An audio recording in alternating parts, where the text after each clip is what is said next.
Esta es la última mesa del seminario de la jornada de hoy, que va a centrarse en dos experiencias, en dos proyectos muy diferentes, pero yo creo que os van a interesar muchísimo. Las dos experiencias también focalizan en el impacto y el beneficio de los proyectos de ciencia ciudadana, siguiendo un poco la línea de la jornada y de las ponencias previas. Así que, en primer lugar, voy a presentar Tarsis Science y Tarteso en comunidad, procesos que andan juntos para crear comunidades de aprendizaje sostenibles. El equipo está formado por Esther Rodríguez, que hoy no nos puede acompañar aquí, pero sí Sabah Walid y Juanjo Pulido. Empiezo con el currículum de Sabah. Ella es del Instituto de Arqueología CSIC Junta de Extremadura, mediadora cultural, historiadora. Desarrolla su trabajo como técnica superior en el Instituto de Arqueología del CSIC, en mediación patrimonial y ciencia ciudadana a través de proyectos en los que desde procesos relacionados con patrimonios expandidos, trabajo comunitario, pedagogías y ecofeminismo, reivindican procesos de resistencia rural y de democracia cultural a través de la escucha, los cuidados y las prácticas de investigación-acción. Además, es responsable de proyectos como el Congreso Internacional de Socialización de Patrimonio en el Medio Rural, SOPA, que dirige desde el 2013, o también desde IAM, Tarteso en comunidad, que es lo que hoy nos van a contar con detalle, que es el proceso de mediación, educación patrimonial y ciencia ciudadana de Construyendo Tarteso, proyecto científico que se encarga de la investigación del yacimiento de las casas de Turuñuelo en Guarañena, Badajoz. Y a su lado tenemos a Juanjo Pulido, de la Underground Colectiva. Él es mediador cultural, desarrolla procesos de gestión comunitaria del patrimonio cultural y los bienes comunes. Ha participado como gestor y también colaborador en proyectos, desde procesos relacionados con la mediación artística, genera metodología y dinámicas de participación ciudadana, desde prácticas de investigación, escucha, acción, reflexión, mediante la incorporación de nuevos sistemas de gobernanza. Voy leyendo porque así no meto la pata en nada. Como investigador ha participado en numerosas publicaciones, estudios sobre demandas culturales rurales, políticas culturales y procesos de participación ciudadana en proyectos de patrimonialización de bienes comunes. Además, es coeditor y diseñador de La Descomunal, la revista iberoamericana de patrimonio y comunidad. Así que presentados, bienvenidos, gracias por estar aquí y adelante con vuestra intervención. Bueno, primero buenas tardes, muchas gracias a la Universidad de Valencia, muchas gracias también a los colegas que han presentado estos proyectos e iniciativas tan interesantes y que nos enseñan y enriquecen todos los procesos que llevamos a cabo, y también muchas gracias a la organización y a todas las personas que nos están acompañando, porque queriendo sin querer estamos generando una comunidad de aprendizaje en torno a estos procesos de ciencia ciudadana, ¿no? que a veces tienen diferentes miradas y diferentes formas de entenderse, y aquí pues existe esa necesidad, ¿no?, de crear estos foros para saber de qué hablamos cuando hablamos de ciencia ciudadana, ¿no? Bueno, venimos a presentar este proyecto, ¿no?, de Tarsis Science, que en realidad es una parte, ¿no?, de la plataforma general del proyecto Construyendo Tartesos. Construyendo Tartesos nace de un yacimiento arqueológico que se llama Casas del Turuñuelo, que está en Guareña, y como, bueno, igual estoy equivocada, pero creo que nadie, no sé si alguien es arqueólogo o trabaja en ciencias del patrimonio. No. Entonces, bueno, os voy a poner un poco en contexto de lo que es este yacimiento arqueológico. Este yacimiento arqueológico es un yacimiento referente a nivel internacional sobre la cultura tartésica, una cultura que se desarrolla entre el siglo VI y el siglo V antes de Cristo, y que, bueno, aquí tenéis, ponla de atrás. Pues estamos en Extremadura, ¿no? Y bueno, podríamos decir que cercano al cauce del río Guadiana, pues se desarrollan una serie de yacimientos arqueológicos que se llaman yacimientos bajo túmulo por cómo se localizan en el paisaje, y el Turuñuelo es uno de estos yacimientos que a día de hoy está aportando más cantidad de información para entender la cultura tartésica, ¿no?, en este periodo. La cultura tartésica en realidad nace de esa hibridación que se produce entre el mundo fenicio, que llega al sur de la península ibérica, y la propia población indígena, ¿no?, y nace preferentemente en la zona de Huelva, Sevilla, en estas zonas costeras, y tiene su auge, podríamos decir, en el del siglo VIII al siglo VI, tiene su auge en esa zona periférica. En un momento determinado ocurren una serie de problemas que todavía están por resolverse a nivel científico, y hay un desplazamiento de esa población hacia el interior de la península ibérica, y especialmente recorriendo, ¿no?, lo que es el río Guadiana. Y entonces la capitalidad, podríamos decir, de la cultura tartésica se traslada un poco de lo que es la costa al interior. Igual esto es demasiados datos para lo que queremos contar. Bueno, esto es una recreación virtual de este yacimiento para que os hagáis a la idea de la monumentalidad que tiene esta excavación arqueológica y los datos que nos ha estado dando. Por ejemplo, uno de los elementos que más repercusión ha tenido tanto a nivel científico como a nivel divulgativo es la aparición de una hecatombe de caballos, con 52 caballos aparte de otros animales, que se hace a modo ritual una vez que abandonan el edificio. Y otro de los elementos más simbólicos quizá de este yacimiento, ¿no?, por la repercusión también en medios de comunicación que ha tenido, es la aparición de estos altos relieves, ¿no?, de figuras en principio femeninas, aunque no podemos asegurarlo, que representan la primera imagen de lo que sería una persona que viviera durante el siglo V en la península ibérica. Hasta ahora no teníamos representaciones físicas de cómo serían físicamente esas personas. Y esto pues nos aporta una serie de datos fundamentales, ¿no?, para establecer esa relación entre esas poblaciones y las actuales. Y bueno, Tarteso en Comunidad lo que viene a ser es la plataforma de transferencia del conocimiento del proyecto Construyendo Tarteso, que es el proyecto que se encarga de las excavaciones y del estudio del mundo tartésico en el Valle Medio del Guadiana. Entonces, desde Tarteso en Comunidad lo que hacemos es emprender diferentes estrategias que nos permitan, ¿no?, generar eso de la transferencia del conocimiento, que también es una cosa muy amplia, ¿no?, que daría lugar para otro seminario. Cuando empezamos a trabajar, bueno, este yacimiento tiene la particularidad de que se encuentra a 16 kilómetros de la población de Guareña, ¿no?, y es un yacimiento que no es visitable porque no se encuentra con las características de seguridad, tanto para el yacimiento como para las personas, para que actualmente sea visitado. Entonces, ¿cómo podemos vincular a la ciudadanía en la generación de conocimiento junto al propio proceso de excavación? Pues lo que primero hicimos fue una práctica que venimos realizando desde el principio, que es establecer espacios de diálogo y de pregunta, ¿no?, y reunir a la población interesada en este tipo de procesos, en este caso de Guareña, y mediante preguntas fáciles empezamos en una primera jornada a ver cuál era, a diagnosticar el contexto, a diagnosticar qué sabían, cómo querían, en qué momento querían participar, cuáles eran las preguntas que se estaban formulando a raíz de la aparición de este hallazgo arqueológico. Y además de esto, pues luego ya empezamos a crear diferentes grupos de trabajo, ¿no?, para que respondieran, ¿no?, a esa demanda ciudadana para generar conocimiento de forma conjunta.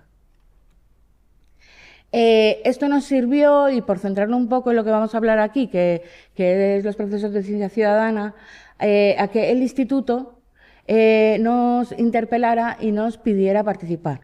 En un principio no teníamos intención, porque nosotros trabajamos de una manera más abierta, ¿no?, intentando sacar la educación de las aulas y, bueno, intentando buscar otras fórmulas, ¿no?, de creación de conocimiento, pero el instituto nos demandó que tenía una necesidad, ¿no?, de participar en el proyecto. Y así nació lo que a día de hoy llamamos Tarsis Science, que son como unos prototipados de científicos a través de procesos de ciencia ciudadana en los que trabajamos con una metodología de investigación-acción participativa.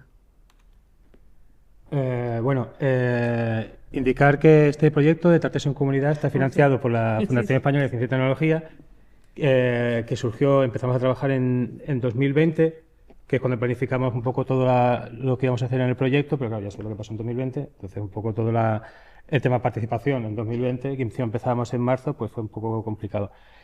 Pero vamos, de todas formas lo desarrollamos en su totalidad y uno de los objetivos, o uno de los elementos o eventos finales de cada año de Tarteso en Comunidad es Arqueos Rurales, que son una jornada sobre arqueología y comunidad rural, pero no arqueología como charlas o conferencias o sobre arqueología desde el punto de vista científico, ¿no? Sino también procesos participativos de cualquier índole, ¿no?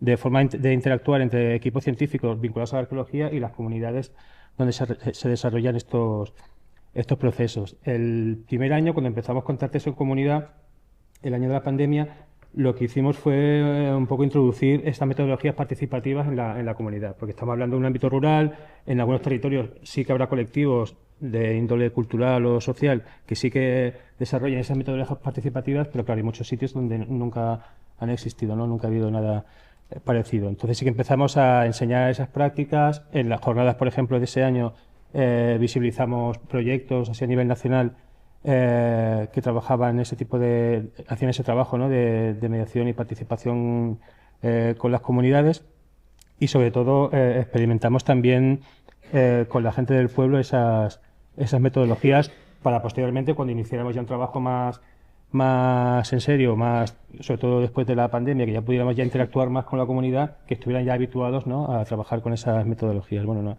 aquí están los carteles de los 3 años. El primer año fue eso, sobre proyectos, un poco de iniciación a los proyectos participativos.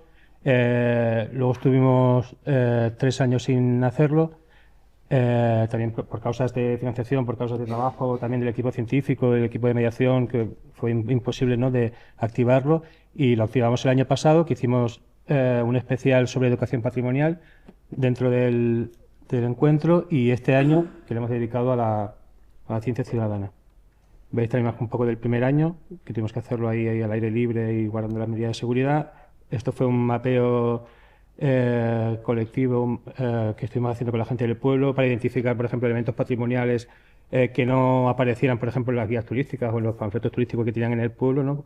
Buscar otro tipo de patrimonios con los que ellos se sentían vinculados y que normalmente no eran los que desde las administraciones no consideraban que siempre son los elementos que deben mostrar a la gente que viene de fuera, ¿no? Sino que elementos que para ellos eran importantes.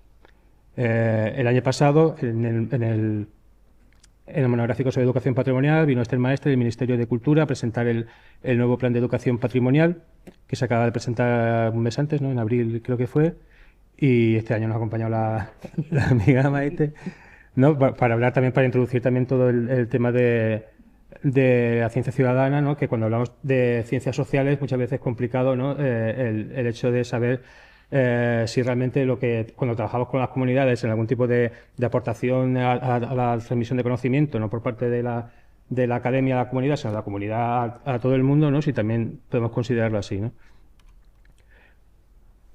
Y bueno, como os contaba, de toda esta relación que tuvimos principalmente con el instituto, pues nace este proceso de Tarsis Science, proceso porque no es un proyecto cerrado, sino que es un proyecto que está vivo y que además actualmente hemos conseguido que se convierta en una asignatura optativa del plan de educación.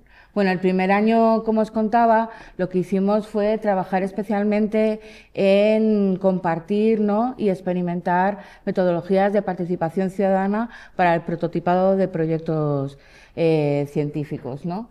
Y entonces lo que estuvimos es pues realizando diferentes elementos, o sea, diferentes prácticas de participación para que los estudiantes y las estudiantes pudieran luego elegir qué metodologías querían utilizar a la hora de hacer sus prototipados en los años siguientes. Esto, por ejemplo, estuvimos trabajando sobre los análisis espaciales en arqueología, que hablan sobre la prevalecidad de los espacios, donde se analizan los recorridos, los espacios de luz, bueno, diferentes elementos, y estuvieron ellos haciendo un prototipado sobre esta investigación, tanto en yacimientos arqueológicos tartésicos como en otros espacios de su referencia privada, sus casas, las casas de sus abuelos, sus escuelas, ¿no? sus lugares de referencia. También hubo prototipados que tenían que ver con análisis faunísticos, porque estuvimos trabajando en una línea especialmente de paleopaisaje. Entonces, pues con diferentes mentorías que realizaban investigadores que formaban parte del proyecto.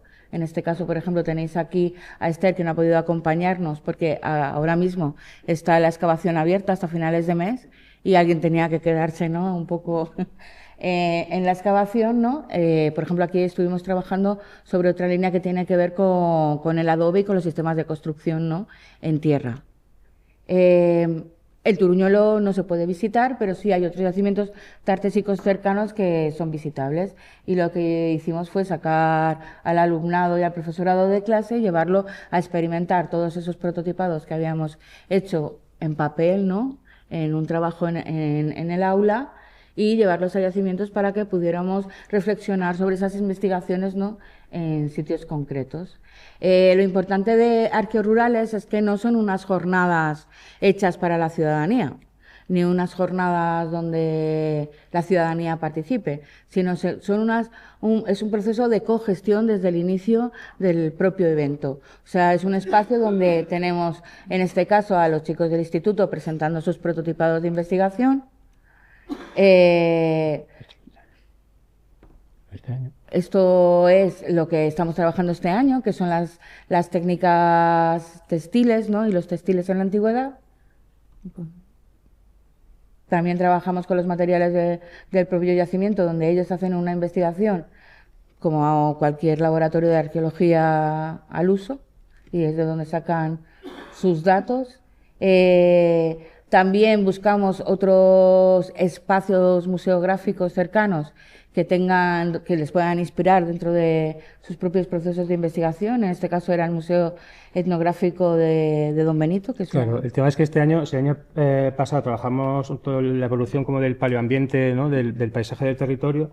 Pero cuando hablamos de Tartesos, y es un yacimiento tan importante y tan mediático, claro, nosotros lo que queremos poner a la vez es en valor tanto ese nuevo elemento patrimonial que ha surgido, que no tiene ningún tipo de vinculación con la comunidad, porque hasta hace 10-15 años nadie lo conocía, y tampoco, como decías antes, está muy lejos del pueblo y la gente no tiene una vinculación emocional con el sitio, ¿no?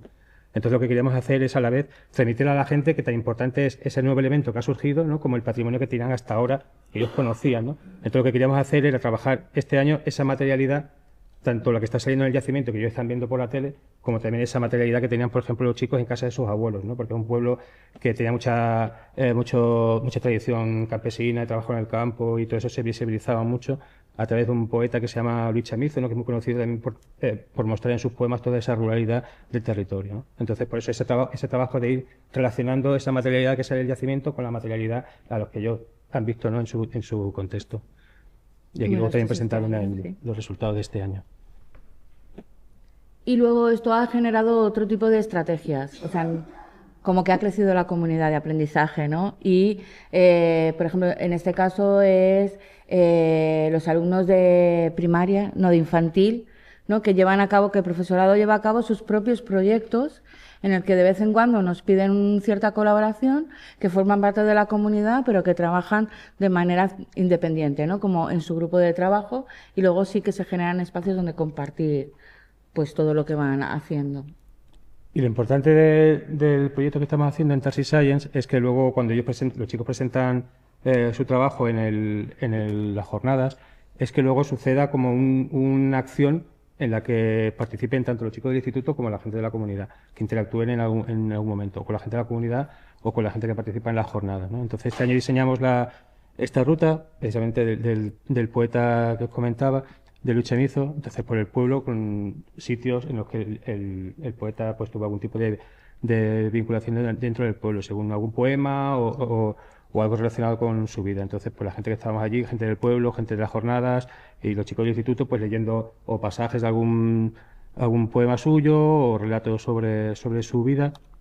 Y esta es otra acción que empezamos a hacer el año pasado, precisamente con el equipo que estaba estudiando todo el tema de paleoambiente, que estuvieron haciendo una investigación sobre, después de los resultados que habíamos obtenido en el yacimiento en cuanto a semillas o algún tipo de evidencia de algún tipo de comida que se hubiera comido allí, de huesos y todo eso, pues hicimos una investigación conjunta con los chicos sobre qué elementos existirían en esa época, tanto en el territorio como en el territorio cercano, ¿no? Entonces decidimos hacer una actividad que era la gran merienda cena ritual, porque en el yacimiento, lo que comentaba Saba de los caballos, es que justo antes de abandonar el yacimiento, pues hay evidencias de que se hizo un gran banquete, ¿no?, ritual antes de abandonar el sitio, ¿no?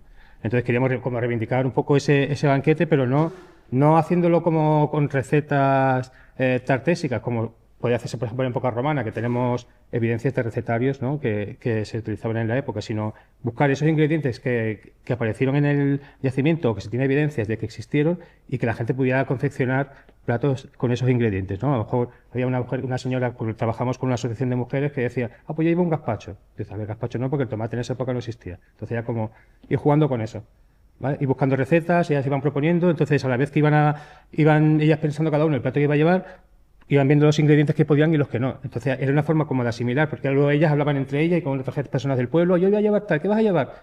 No sé cuánto. Pero eso lleva azúcar y azúcar no se podía. Ay, no. Pues échale miel. Entonces era un proceso de investigación que ellas mismas iban asumiendo ese conocimiento, ¿no?, adquirido por una investigación que habían hecho los chicos con el equipo científico del proyecto, y que luego toda la gente del pueblo como iba difundiendo a través de esos ingredientes que, según las investigaciones, existían en época tartésica y otras que no, ¿no? Entonces hicimos una cena, estas son fotos de este año, pues con productos evidentemente que existirían en la época. Por ejemplo, un bocadillo de jamón podría ser, porque existía la harina, existía el pan, existía el cerdo y secaban la carne de cerdo. O sea que es un bocadillo, o sea que no son recetas, sino que son productos que existieran en esa época, ¿no? Bueno, y luego todo esto ha generado también una serie de impactos, una serie de cosas relacionadas con Tarteso que van sucediendo en el pueblo. Este es el propio instituto, que el día del centro, este año, pues le han dedicado a Tarteso, ¿no? Desde pues temas relacionados con la escritura, porque el año pasado apareció una tablilla de pizarra con escritura tartésica, de hecho hacer un huerto, igual que hablábamos con el tema de la comida, que solo cultivaban productos que existieran en época tartésica. También es importante el tema de los diagnósticos y de actividades relacionadas con qué sabe la gente de las ciencias que nosotros trabajamos, ¿no? Una dinámica en la cual la gente que participa pues va contestando a una serie de preguntas que planteamos, sobre todo, por ejemplo, que eso también era una herramienta del CSIC que salió hace tiempo, de qué sabes de, ¿no?, que se utilizaba para distintas disciplinas científicas. Entonces nosotros aplicamos, por ejemplo, qué sabes de la cultura tartésica, o qué sabes de cómo enterraban a la gente, o qué sabes de dónde venían. Entonces los chicos van contestando, cada color es una respuesta, entonces tú te puedes hacer de forma anónima, ¿no?, una idea de qué tipo de temas que desde un centro de investigación se formulan a la hora de hacer la difusión de los resultados, si a la gente les llega o no. O sea, tú planteas una pregunta, ¿cómo se enterraban a los tartesos? Y toda la gente dice, de pie, o mirando al oeste, o en ataúdes, o tal, y realmente se incineraban, y la respuesta de que se incineraban no contesta nadie, quiere decir que tú lo que estás transmitiendo a la gente no lo estás haciendo de forma clara, ¿no?, o no llega a esa información, ¿no? Bueno, también hicimos temas relacionados con telares, con cerámica, hicimos un horno en el suelo, también cada clase o cada departamento del instituto se encargaba de un tema distinto. Por ejemplo, el departamento de economía pues hicieron un trabajo sobre el comercio en el Mediterráneo, ¿no?, en aquella época, o sea que era todo el centro trabajando en ese sentido, ¿no? Y luego el proyecto también pues ha tenido impactos participando en podcast, en diversos medios así online. También ha participado en distintas ediciones del congreso que comentaba Saba antes, que también, bueno, que lo comentaba en la presentación, el SOPA, el Congreso Internacional de Socialización del Patrimonio en el Medio Rural. También el nivel de formación, hemos estado en centros educativos como la Escuela de Mayores de la Universidad de Extremadura, presentando también estas metodologías y el proyecto. Bueno, y una de las acciones con las que trabajábamos, que ya un poco adelantábamos antes, es el TULAB. Y el TULAB es que es tu laboratorio. Jugando un poco con el turuñuelo, ¿no?, y con hacer partícipe a las personas para que puedan participar de forma directa en la gestión de la documentación que se genera en un laboratorio de arqueología. Y bueno, todo el mundo está invitado a participar y participan de forma no reglada, podríamos decir, ¿no?, en la incorporación de información, de tal manera que sienten que ese laboratorio forma parte de su cotidianidad, ¿no?, que creo que también es importante que la ciencia forme parte de la vida cotidiana de las personas.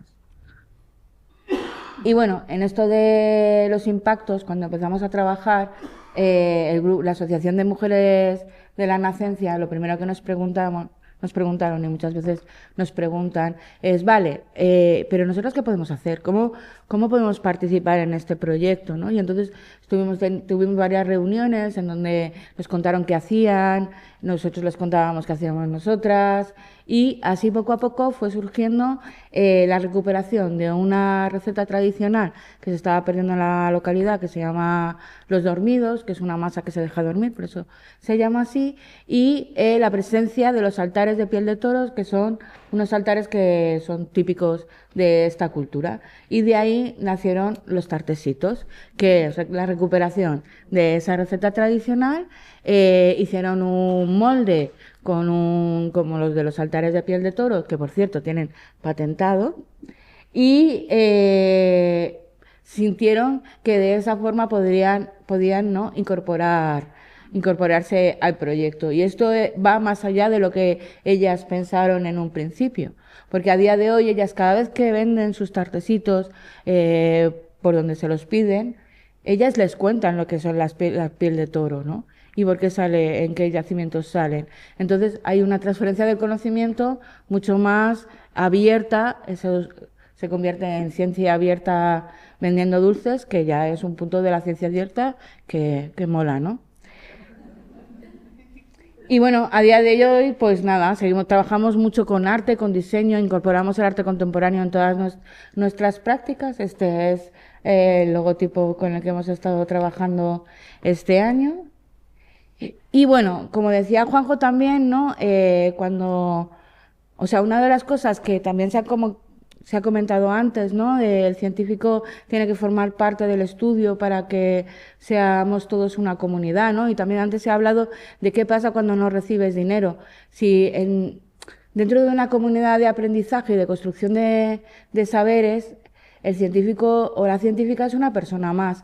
Si ese eje se sale de la comunidad, porque las comunidades estas crecen, a veces como que disminuyen mucho, luego vuelven a tomar no fuerza en el camino, pues como la vida misma de todas las personas, ¿no?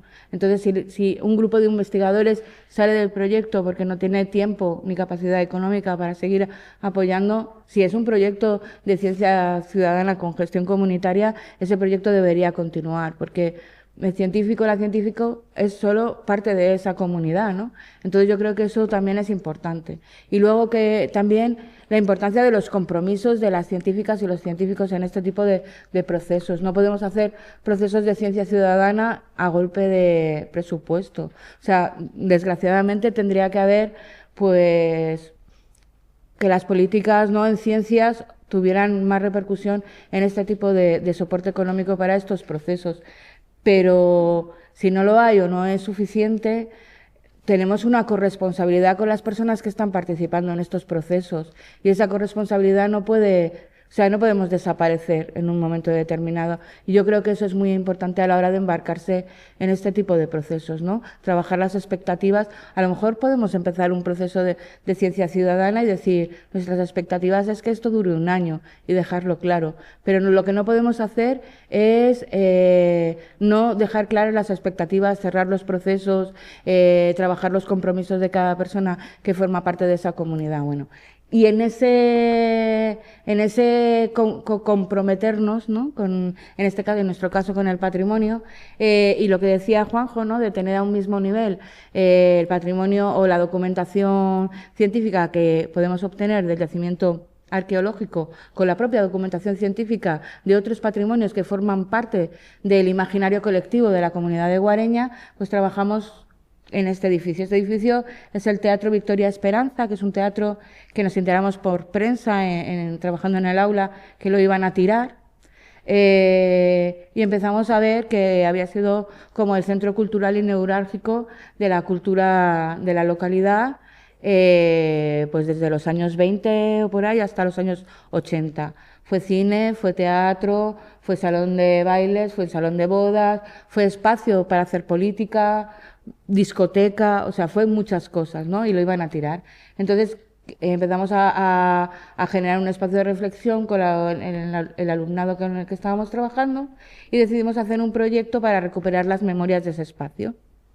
Entonces hicimos un proyecto que consistía Bueno, aparte de un trabajo interno, hicimos un trabajo externo de una consulta pública en el que, como os comentaba Juanjo, pues nosotros utilizábamos mucho diferentes dinámicas, que podía ser la que ha dicho antes, son galerías fotográficas con preguntas de fácil respuesta. Y estos son los afectómetros. Los afectómetros es cómo te afecta a ti, por ejemplo, en este caso, que desaparezca ese edificio, cómo te afecta a ti, que no se gestione el ruido en tu ciudad. O sea, que puede utilizarse de 1000 formas, ¿no? Y este tipo de pegatinas, o sea, de utilizar esto, también es muy importante en esto que hablábamos un poco antes, ¿no?, de la privacidad, ¿no?, de los datos. Y especialmente la historia es una herramienta política y muchas veces es complicado, aunque nos parezca que no, es complicado que las personas participen y den lo que ellos piensan o lo que ellos saben sobre determinadas cosas. Yo qué sé, por ejemplo, el tema de la dictadura franquista puede ser un ejemplo, ¿no?, de este tipo de conflictos. Entonces, todas estas herramientas son públicas, pero también son privadas, porque la gente puede participar y expresar que están participando o no. Porque nosotros dejamos las galerías allí, a lo mejor una semana, y a lo mejor viene luego alguien antes que en comunidad no se atrevía a decir lo que pensaba sobre una determinada cosa, pero a nivel privado sí que participa de una forma mucho más libre. Bueno, en todo esto, el año pasado salió la noticia de que el Ayuntamiento de Guareña, porque claro, nosotros hicimos un informe que le pasamos al Ayuntamiento, ¿no?, hablando de esto de los impactos. El Ayuntamiento de Guareña ha comprado el edificio. Entonces, ¿cuál fue el siguiente paso que decidimos hacer como comunidad? Queremos decidir qué va a pasar dentro de ese edificio, ¿no? Entonces, pues bueno, utilizamos otra vez. Pero no hay foto de eso. Bueno, no hay foto de eso. Utilizamos otra vez esta misma herramienta, ¿no?, para trabajar que quería que toda la población de Guareña pudiera decir para qué quería que se dedicara ese espacio, informe que le hemos pasado al ayuntamiento y ya os contaremos cómo ha quedado la cosa. Sí, bueno, también otros impactos que ha tenido también todo el tema de trabajar con el ámbito patrimonial vinculado a Arteso es, por ejemplo, ya vamos rápido, vamos terminando. Por ejemplo, el equipo de grupo de gimnasia deportiva del pueblo, pues ya empieza a trabajar pues temas en las coreografías relacionadas con Tarteso, ¿no? Estas son las caras que os hemos enseñado antes, o el tema de los caballos, entonces todos los años hacen una exhibición vinculada a Tarteso. Esto también es súper importante. En el pueblo hay una escuela municipal de teatro, en la cual hay inscritas como 150 personas, con no sé cuántos grupos. O sea, la gente vive mucho el teatro. Y uno de los grupos ha hecho una obra especial para el yacimiento, pero no es una obra al uso, sino que, por un lado, se trabaja todo eso, todo el tema del mito, de lo que se cree que pasó, el tema del ritual, el tema de los dioses y todo eso, que es totalmente, pues, como dijéramos, inventado o creado específicamente para la obra. Y por otro lado está la parte científica de lo que es la historia, representada en este caso por nuestra compañera Laura, que es actriz de la obra y aparte es arqueóloga del equipo de investigación, ¿no?, en el cual pues ella muestra realmente el trabajo científico que se hace en el yacimiento, ¿no? Entonces tienes ese diálogo entre los dioses como creados o generados, ¿no?, por lo mítico y la parte más real, ¿no?, desde el punto de vista científico, ¿no?, desarrollada en este caso por la arqueóloga. A raíz del proyecto hemos generado también impacto a través de publicaciones vinculadas sobre todo con todas estas metodologías, ¿no? El primer libro que sacamos es Arqueología y Procomún. Aunque ponga arqueología, también da indicaciones de un montón de dinámicas participativas, de cómo convocar, de cómo comunicar, de cómo plantear también las estrategias de relación con las comunidades. O sea que es interesante, se puede descargar, está online, bueno, los dos. Y el de al lado les hemos sacado este año, Educación Patrimonial y Procomún, en la que queremos reflejar no cómo se está trabajando la educación patrimonial hasta ahora, ¿no? Es cómo comunicamos desde la academia, desde los centros de educación, desde los ámbitos científicos, el patrimonio, ¿no? Cómo enseñamos el patrimonio, ¿no?, sino cómo las comunidades también pueden realizar generar ese conocimiento patrimonial, no solo también al ámbito científico, sino a todo el mundo, ¿no? Este librito que sacamos aquí, sacamos siempre pocos ejemplares porque tampoco nos da para más y es como también para compromisos y para gente que realmente trabaja en estos ámbitos, pero están los dos disponibles en PDF, se pueden descargar, buscándolas así por el nombre, hay varios sitios donde se pueden bajar.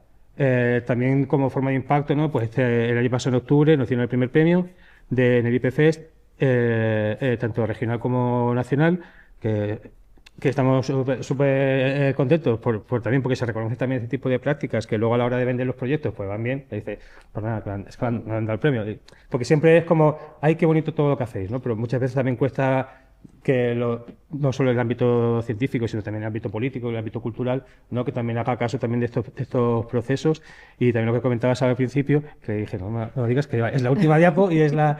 No, pues que también hemos conseguido que se incluya Trates en comunidad como asignatura a partir del próximo curso, ¿no?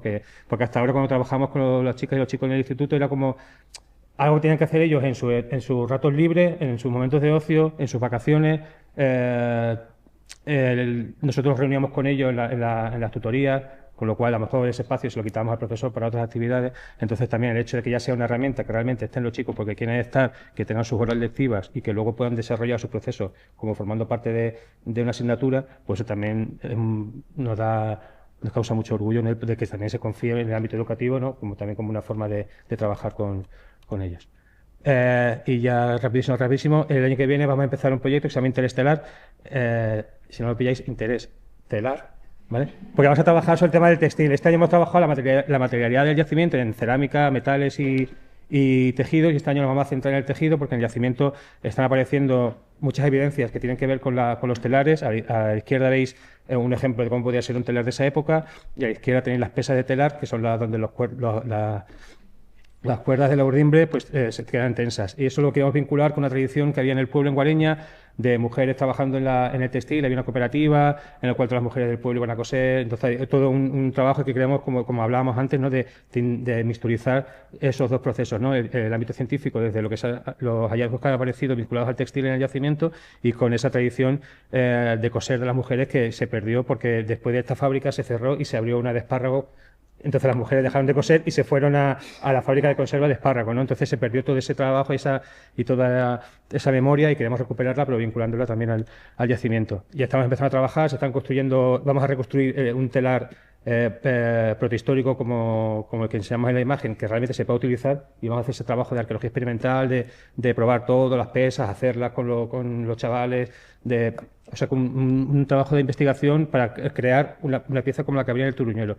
Y ya estamos también en el instituto, está implicado en hacer como telares de fichas para que también los chicos y las chicas empiecen a practicar el tema del tejido para poder hacer más trabajos.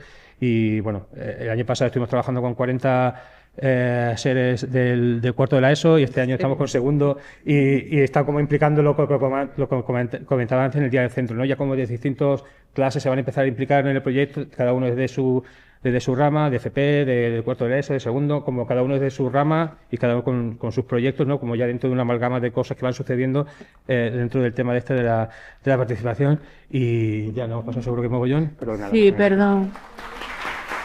Muchas gracias. Os habéis ajustado muy bien, ¿eh? No os habéis pasado nada. Y gracias también porque creo que habéis focalizado muy bien lo que os había pedido, ¿no? A ambos proyectos. Dar contexto, impacto, ¿no? Luego también beneficios e implicación de la ciudadanía. Yo creo que lo habéis sintetizado en 30 minutos de manera perfecta, y felicidades por el proyecto porque me parece muy interesante. Gracias. Y ahora seguimos. Si queréis podéis quedaros, ¿eh? No es necesario. Sí, exacto, sí, nos cambiamos. Ahora vamos a presentar el segundo proyecto, y en primer lugar os presentaré a Óscar Belmonte Fernández, de la Universitat Jaume I de Castelló. Gracias también, Óscar, por estar aquí, por acompañarnos. Él es doctor en Ciencias Físicas por la universidad que nos acoge hoy, Universitat de València. Es catedrático del Departamento de Lenguajes y Sistemas de la Universidad Jaume I. Ha dirigido proyectos de investigación tanto europeos, nacionales y regionales. Actualmente dirige el Grupo de Investigación Aprendizaje Automático para Entornos Inteligentes. También ha dirigido la Cátedra 480 de Inteligencia Artificial, Salud y Bienestar.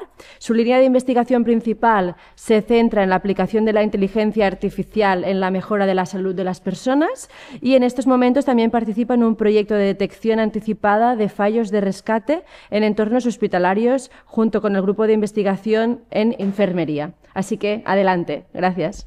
Bueno, pues muchas gracias por la presentación. Muchas gracias también por la invitación a la Universidad de Valencia, al proyecto. Bueno, siempre dicen que lo mejor se deja para el final. Os voy a mostrar un contraejemplo. Bueno, este es el proyecto que desarrollamos hace ya un tiempito. El nombre que le pusimos es Serena, aunque también es conocido como Gerontech. Bueno, os la voy a presentar directamente. ¿Cuál es un poco el origen o la motivación? Como comentábamos, pues la población está envejeciendo, ya sabéis que la pirámide poblacional se está invirtiendo y las proyecciones nos están diciendo, al menos en la Comunidad de Valencia, que esto va a ser cada vez una realidad. Perdón. Sí. Ahí. Cada vez vamos a tener un porcentaje de población mayor de 55 años. La OMS considera que personas mayores somos las personas que tenemos más de 55 años y bueno, las proyecciones, pues bueno, esto ya veis.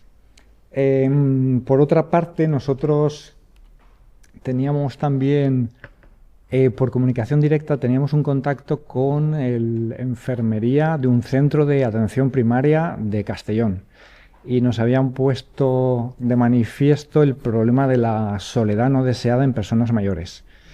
La soledad no deseada en personas mayores... perdón.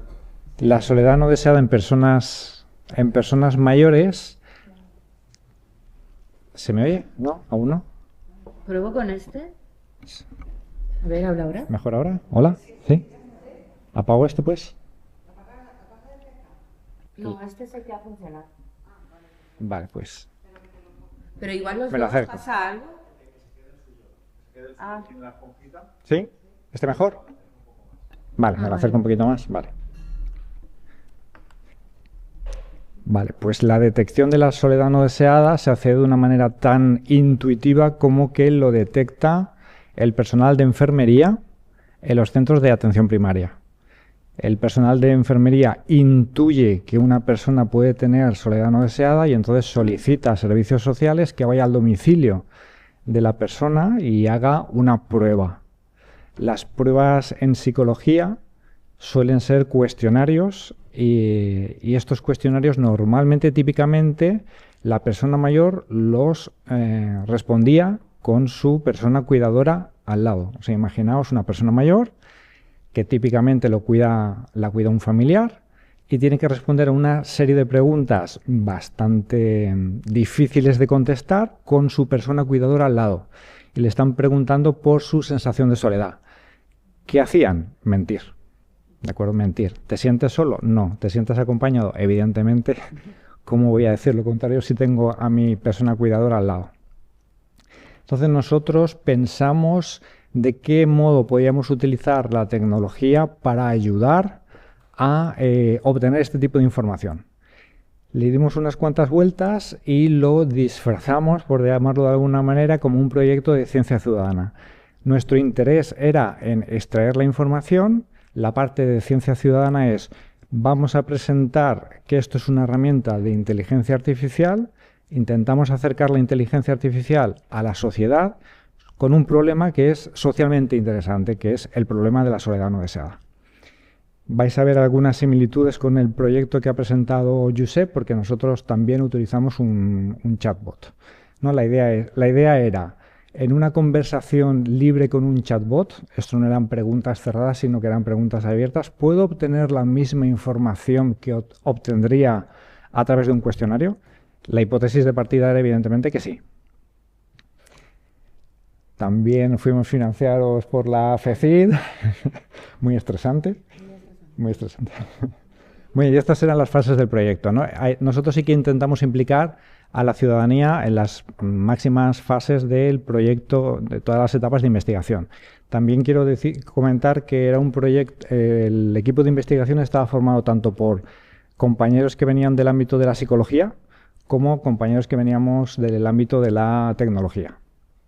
Las fases típicas de un proyecto: fase de adquisición, limpieza, etiquetado, experimentación y fase de difusión, porque al fin y al cabo era hacer llegar la inteligencia artificial, el aprendizaje automático en concreto, a los ciudadanos y el vehículo para que se enganchasen. Antes se ha hablado mucho de cómo enganchamos a los ciudadanos en un proyecto. Si no parte de ellos la idea, pues nosotros pensamos, vamos a hacerlo a través de un problema sensible, un problema social como es el de la soledad no deseada, ¿no? Bueno, la primera fase, en la fase de adquisición, lo que hicimos fue crear una herramienta porque necesitábamos datos y datos etiquetados. O sea, nosotros necesitábamos textos naturales que además pudiésemos identificar cómo que transmitían soledad.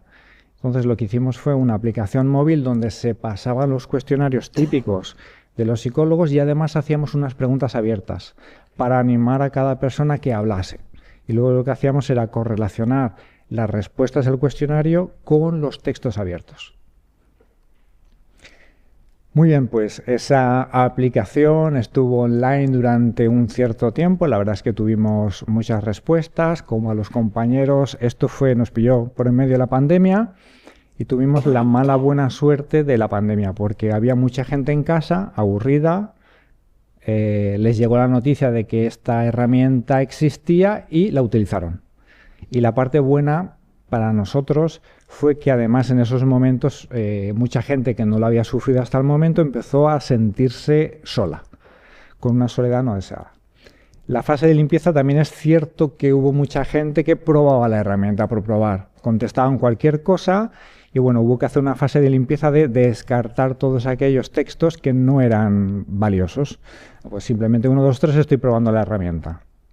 Entonces tuvimos que hacer una fase de limpieza y esta fase de la limpieza la hicimos los expertos, los propios investigadores. Aquí, en esta primera fase de eliminar todo lo que es, entre comillas, basura, lo hicimos los expertos. Eso sí, después hubo una fase de etiquetado donde queríamos confirmar que las respuestas a los cuestionarios de psicología coincidían desde el punto de vista de las personas con que el texto final sí que transmitía soledad o no. Entonces lo que hicimos fue presentar un montón de textos a personas voluntarias, de nuevo hicimos participar a la ciudadanía en la experimentación y les preguntábamos si desde su punto de vista la frase que aparecía transmitía soledad o no, para confirmar lo que nos estaban diciendo las pruebas psicológicas. Los ciudadanos contestaban al número de preguntas que querían. Inicialmente nos planteamos utilizar una herramienta como Galaxy Zoo, pero al final lo descartamos porque el Galaxy Zoo en el momento lo que hacía era presentar imágenes y tú dabas etiquetas. Entonces, para nosotros era relativamente complejo los textos, convertirlos en imágenes, era un procedimiento que nos queríamos ahorrar. Entonces utilizamos otra alternativa. Siguiente fase, la fase de experimentación. Ya tenemos un conjunto de datos, imaginaos la idea final. Tenemos un montón de frases que han sido proporcionadas por los ciudadanos y que hemos etiquetado de dos maneras, a través de un cuestionario estandarizado que utilizan los psicólogos y después hemos corroborado con los ciudadanos que de verdad esos textos transmiten soledad o no transmiten soledad. El siguiente paso es proporcionar ese conjunto de datos a los ciudadanos para que prueben algoritmos de inteligencia artificial, porque era el objetivo final, acercar la inteligencia artificial y el aprendizaje automático a la ciudadanía. Pues en esta última fase lo que hicimos fue tomar una herramienta libre, esta que estáis viendo aquí, no de red, la podéis descargar, no hay ningún problema, es de uso gratuito y de código abierto y eso nos permitió incluir algunos nodos con algoritmos de aprendizaje automático programados por nosotros. Entonces, esta herramienta después los ciudadanos que querían participar, practicar, utilizarla, acercarse a la inteligencia artificial, se la descargaban junto con el conjunto de datos que ellos mismos habían etiquetados. Y luego lo que hacían era jugar, simplemente probar algoritmos de aprendizaje automático para ver si, entre comillas, eran capaces de detectar si un texto que no tenía etiqueta, nosotros sí que la conocíamos, pero evidentemente la idea era si los algoritmos son capaces de asignar la etiqueta correcta al texto. Bueno, entonces los ciudadanos lo que hacían era jugar con esta herramienta, practicar con ella, tener un primer contacto con el aprendizaje automático. Y lo que hicimos finalmente, pues evidentemente la campaña de difusión. En la fase de adquisición, bueno, no tuvimos un éxito relativo porque al final incorporamos 1.112 textos en total, que son muy poquitos para utilizar algoritmos de inteligencia artificial. Típicamente son miles de datos los que se utilizan para entrenar algoritmos con la esperanza de que los resultados sean medianamente buenos. Después de la limpieza nos quedamos con 467, o sea, con un 42% del total. Siempre la fase de limpieza es la más costosa en los proyectos de inteligencia artificial. eliminamos basura, incoherencias, bueno, y al final siempre nos quedamos con una parte muy pequeñita de los datos iniciales. Para la etapa de etiquetado, donde los ciudadanos participaban diciendo si ese texto les transmitía o no soledad, tuvimos a 40 usuarios voluntarios. Y finalmente nos reportaron, y nuestros experimentos en laboratorio lo corroboraron, que los dos algoritmos de inteligencia artificial que les proporcionamos, que eran, bueno, esos que aparecen ahí, Naive Bayes y regresión logística, pues el segundo de ellos, en un 83%, consiguió etiquetar correctamente un texto diciendo que ese texto transmitía o la persona que lo había emitido estaba quizás en riesgo de tener soledad, de padecer soledad no deseada. Como siempre, pues bueno, no somos de la academia y lo que cuenta son los artículos publicados. Pues bueno, ahí tenéis un par de artículos, resultado del trabajo. Y ha corrido mucho porque imagino que queréis ir a comer, así que nada más, muchas gracias.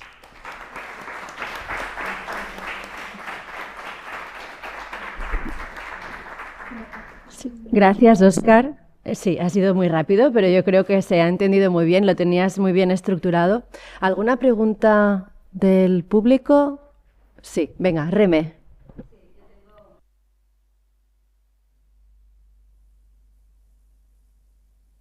No supone un sesgo para su uso, por ejemplo, por tener un móvil adaptado, porque me imagino que la población sería algunos mayores, ¿no? El hecho de teclearlo, en fin, que puede constituir un sesgo en cuanto a los resultados. No digo que no, pero no sé si, o incluso haber utilizado la voz en lugar de forma escrita. Sí, pues es muy buena pregunta. De hecho, en el proyecto lo que pensábamos hacer, lo que hicimos al principio del proyecto fue pequeños talleres donde ayudábamos a las personas mayores a configurar la herramienta, porque no venía configurada en los teléfonos móviles por defecto, entonces ayudábamos a configurarla para eliminar esa brecha generacional y lo podían contestar tanto con voz como tecleando texto. Pero sí hicimos talleres, uno de ellos en Cruz Roja de Castellón y el otro en un centro de atención a personas mayores en el Grau de Castellón. Luego llegó la pandemia y tuvimos que cortar. Lo que hicimos fue una serie de vídeos mostrando cómo podían utilizar la herramienta.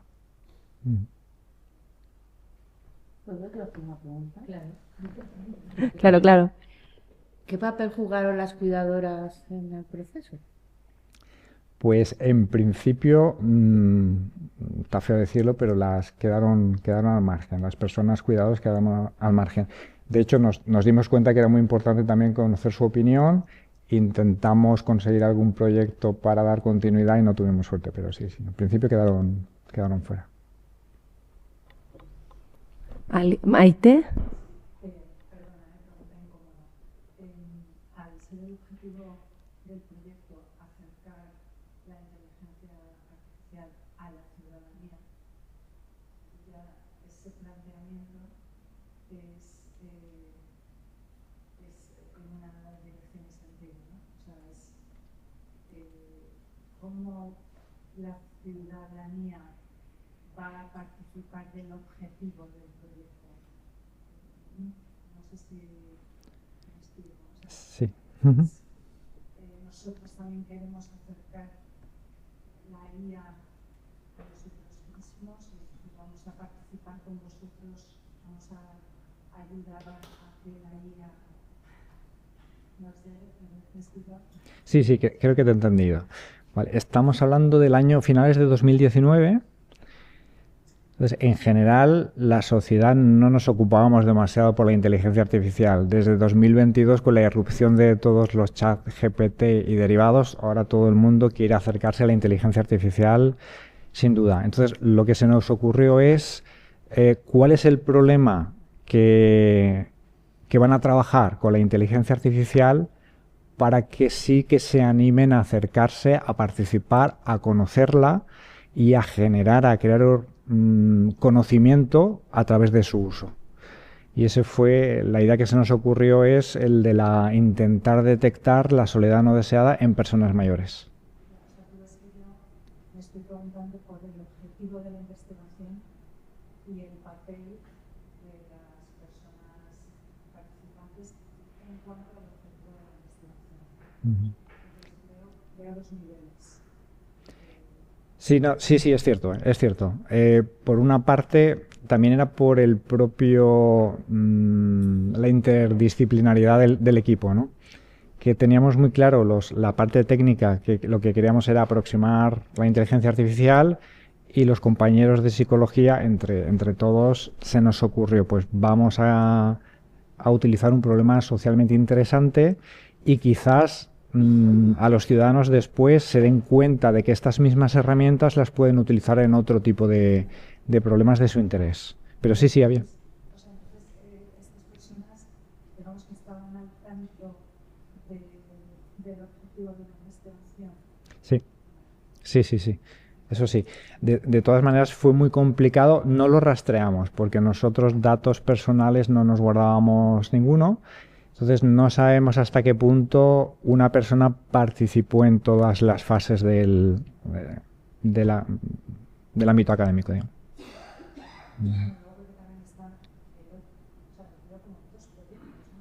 Sí. La soledad, digamos, es donde yo pensaba que iba a estar, el objetivo de investigación iba a estar ahí. Pero no, o sea, ese fue como un rodeo. Exactamente.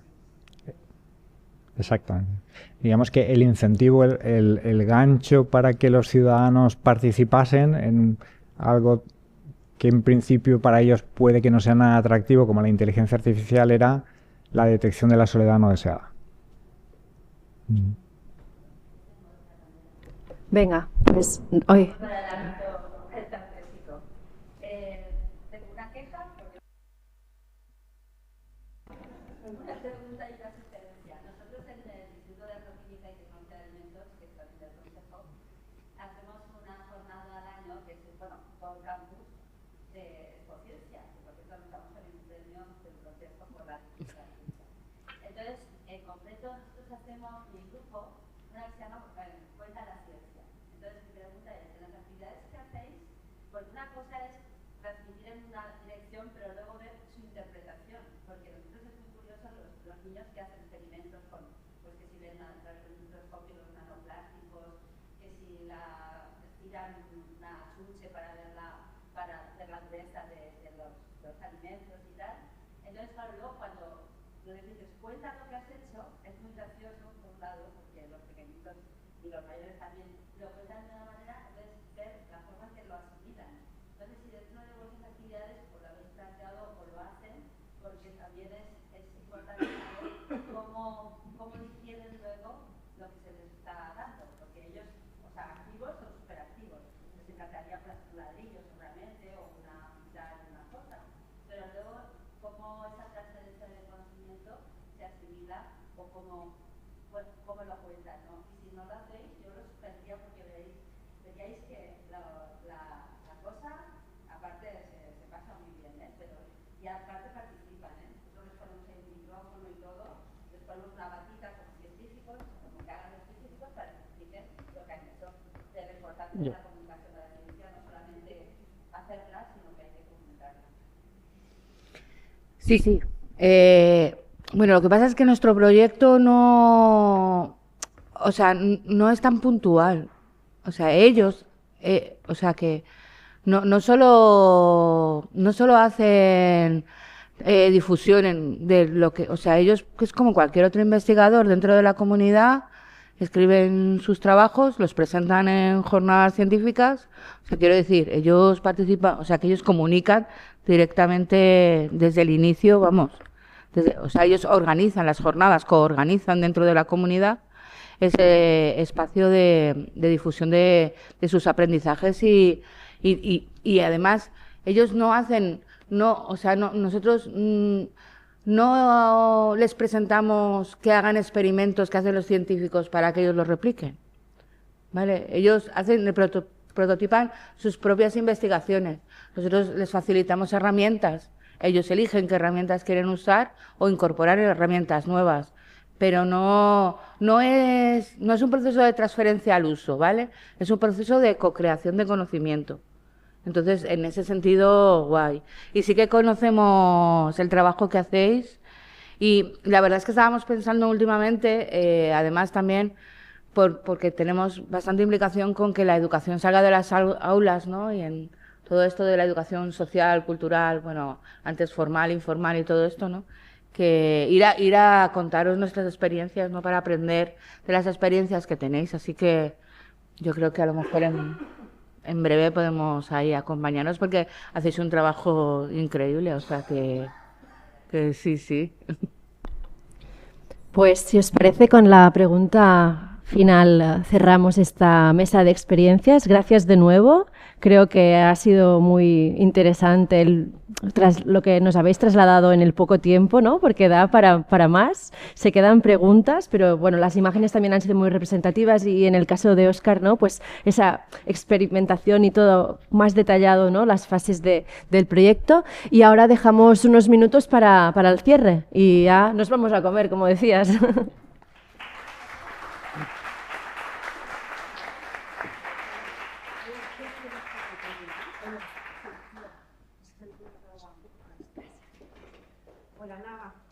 Un segundo. Solamente, bueno, de nuevo, muchas gracias a todas las que habéis hecho posible este seminario. Muchas gracias a todas las que habéis hecho posible este seminario y no queríamos despedirnos sin comentaros dos... Es que me está haciendo señas y no sé qué es. Vale. Nada, sí, primero recordaros que la grabación va a estar disponible en nada. Y lo segundo, sí, como continuación de este seminario va a estar disponible en breve el podcast y el impacto de la ciencia ciudadana en la sociedad, en el que Candela Oye entrevista a la doctora Isabel Bonur, creo que se dice así, investigadora y coordinadora del grupo Open Systems y de la Universidad de Barcelona, y el doctor Rafael Vidal, que es el delegado del rector en Ciencia Abierta y Ciencia Ciudadana de la Universidad Politécnica de Cataluña. Esa es una primera novedad. En breve lo tendréis disponible y enlazable en la página web del proyecto, ¿vale? Y luego una segunda, que es primicia absoluta, que en breve está en fase de pruebas, estará disponible el Observatorio de Iniciativas de Ciencia Abierta dentro del proyecto en el que se enmarca también este seminario. Es una iniciativa liderada por Ana Villarroya, compañera nuestra que no ha podido estar aquí hoy. Y bueno, ese observatorio es una plataforma que recoge iniciativas innovadoras desde el punto de vista de las buenas prácticas en los distintos ejes de la ciencia abierta que engloba nuestro proyecto: datos de investigación, evaluación, etcétera, etcétera, y también ciencia ciudadana. Y bueno, ambas iniciativas estarán enlazadas y muchísimas gracias de corazón a todos y hasta la próxima.